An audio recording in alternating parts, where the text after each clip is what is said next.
Hello and welcome to Forest Tech. As always, we bring you tech reviews, tips and tutorials to help you live life smarter.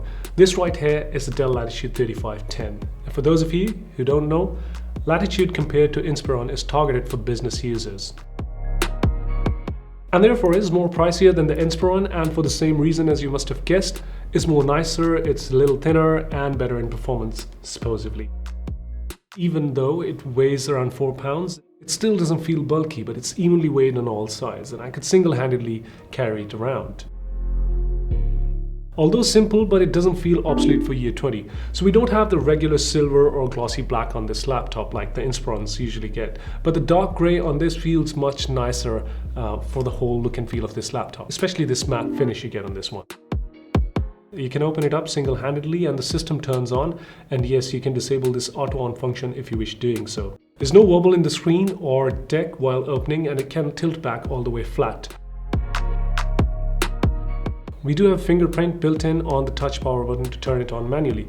Now it's quite to turn on and not that slow at boot up as well, even with the conventional 5400 RPM hard drive that came in my variant. For the keyboard, it's backlit with 2 levels of brightness. Keys are clean, they feel rubber soft, but actually are plastic. There's not much of a travel distance, but it's reasonable for typing. There's a good feedback to this keyboard. You also have a full numpad to your disposal in case. Touchpad is accurate with no hiccups. The greenish feel on the touchpad definitely makes it sweat-free to use for longer periods. Now the screen, it's a 15.6 inch, which sadly is not a full HD screen and not the brightest either with 220 nits of brightness, but it should be sufficient for indoor use, work and casual media consumption. However, it does have wide viewing angles and there is no reflection, so visibility is clear and it's an anti-glare screen. Thin bezels on the side giving it more room to the viewing area, but on one thick bezels right on the top with the camera and mic for video calls. Now let's get down to the performance. It packs enough juice with its basic but suitable 10210U processor.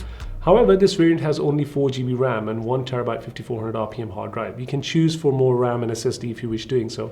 You have 2 RAM slots and you can upgrade the RAM up to 32GB.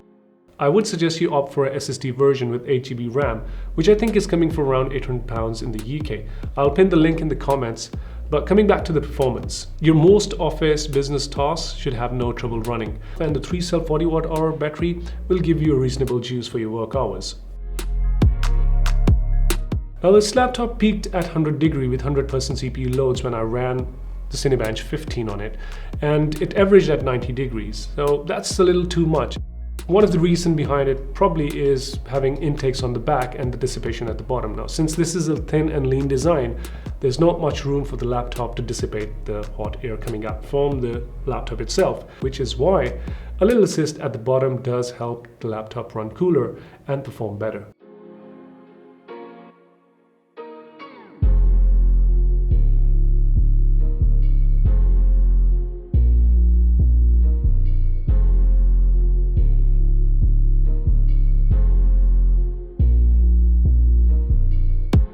You do get ample ports of almost all sorts, mainly a USB-C 3.2 Gen 1 display port, which is also your power delivery, and a USB 3.2 Gen 1 power share port. Along with that, you have HDMI. On the right, you have Ethernet, USB 3.2, a USB 2 headphone microphone jack with a micro SD card reader. So that said, it wraps everything I felt important sharing about the Dell Latitude 3510. One thing though, we do know SSD is more than double the price of hard drive, but the reason why people are buying a Latitude in the first place is for business purpose. And I don't think they would be happy with the laptop which is capable otherwise, but due to slower drive and less RAM, unable to deliver an optimal performance. And they wouldn't mind paying a $50 extra on top of a $750 laptop if it guarantees a smooth performance, especially for their business needs. So for years to come, I think Dell should consider setting SSD as a standard storage device for the business laptops. That's all for today. If you like what you see, hit like and subscribe. I'll see you soon with another one. Till again, Forest Tech, signing out.